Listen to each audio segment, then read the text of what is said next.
Unoziva pekudiwa izozviya mauti talented inomasi riba pati paketo pangu follower usasara patinonwa kunge tukupinda mungarava yanowa kwadzinorohwa matumbu ndiko kwadzinonwa. Tine nice weekend, tine nice weekend, takwane musombo kana chalawa kuvara chete saka usasarira.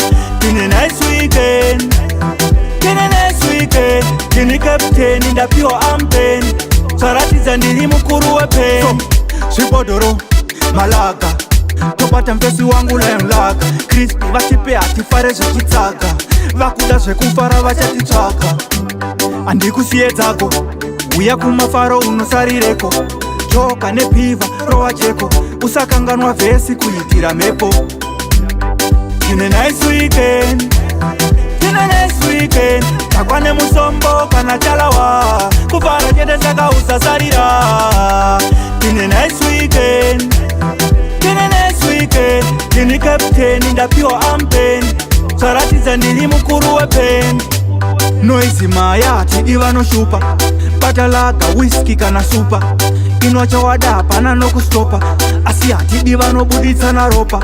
Yo ndo kuti life uri meriti usasiya wife kana makauya zvenyu muri 5 pane kadhi chingocheka kunge knife. Tine nice weekend, tine nice weekend, takwane musombo kana chalawa kuvara chete saka usasarira.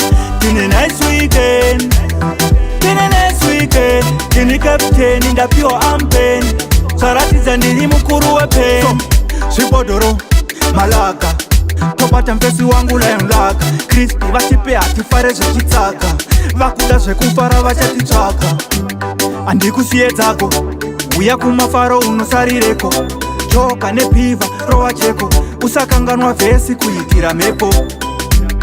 Tine nice weekend, tine nice weekend, takwane musombo kana chalawa kuvara chete saka usasarira. Tine nice weekend, tine nice weekend, tini captain ndapiwa ampen saratidza ndiri mukuru wepen. Tine nice weekend, tine nice weekend, takwane musombo kana chalawa kuvara chete saka usasarira. Tine nice weekend, tine nice weekend, tini captain ndapiwa ampen saratidza ndiri mukuru wepen.